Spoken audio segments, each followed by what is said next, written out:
everyone, it's Lizzie from the Clay Pod at Keithley Healthy Living, and today you're going to learn how to make a bird feeder. You can just see them above my head here, and you can make a garland, which is a nice long piece of string with lots of different cones on, or you can make just a single hanging bird feeder.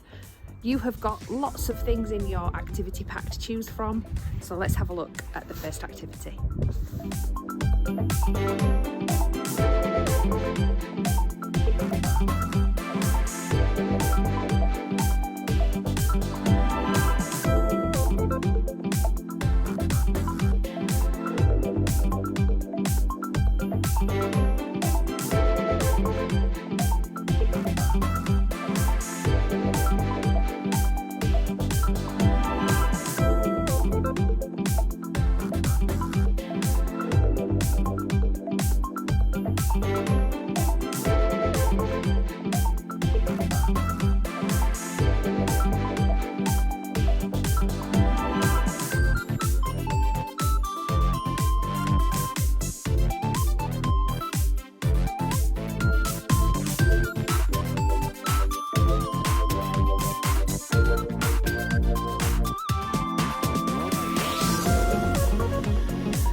you've hung up your bird feeder, all you have to do is wait.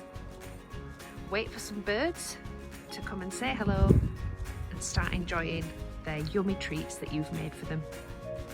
Sometimes it might take a little while for the birds to find your bird feeder, so it's really important to make sure that it's high up where they can see it, and also it's away from any predators like cats or dogs.